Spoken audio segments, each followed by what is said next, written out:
There's this rumour going around that Jane Austen actually didn't like Bath very much. Is it true? I think it sadly is. So Jane obviously came here in the late 1700s, 1797, 1799 to visit her auntie. And when she was a young lady, she was incredibly excited about Bath, just like to me, a young person might be excited to go to live in London.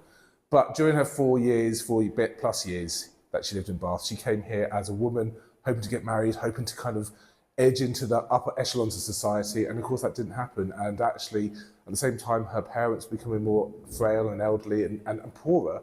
And of course, her prospects of love were diminishing. And I think she left Bath a wiser, deeper woman, but one who I think was somewhat chastened. She's still very important in terms of Bath and tourism, especially this year being her 250th birthday. It is, yeah. And actually, of course, I mean, Jane Austen is indelibly linked with Bath, and it's the city which her name is associated with. And that's, of course, because so many of her books kind of feature Bath so prominently and intimately as well. A lot of the places that she talks about we can still see today. And a lot of places that she frequented are still here today.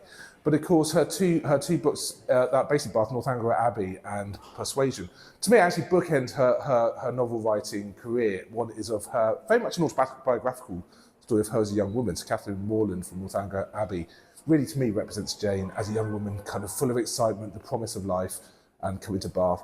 Persuasion is a woman who's slightly older, looking back on her missed opportunities. And of course, actually, what Jane does is she rewrites her own story to have a happy ending. So Captain Wentworth, who she turns down initially because he doesn't have prospects, comes back a wealthy man. They meet again 8 years later in Bath and they marry.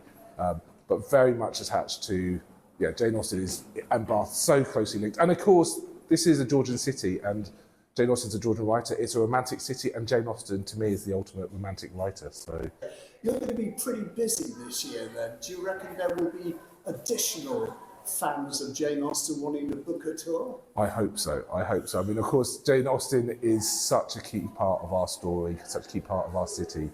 And there's always Jane Austen fans coming, but I think this year, we're going to have a deluge, which I'm super excited about. Can I just test you? Final question. What's the most unusual fact about Jane and Bath? Oh, that's a really good question. There's so many different facts which are potentially possible. I think the fact she did get engaged, actually, key one, only for a day. And she had this suitor who offered to marry her. She said yes. A day later, she realised she's never going to love him. She turned him down. And I think that's something she pondered over for many years afterwards. And you think that's something that happened here in Bath? Yes, it happened while she was here. I think her real love she met before to her time in Bath, but she was engaged for one day whilst in Bath and said no. I think because she wasn't attracted to him as much, I think possibly because it was quite early in her stay here, I think she felt there was other opportunities. They never came. What a sad ending. Yeah. Thank you very much and have a very successful year. Thank you. Thank you so much for the chat.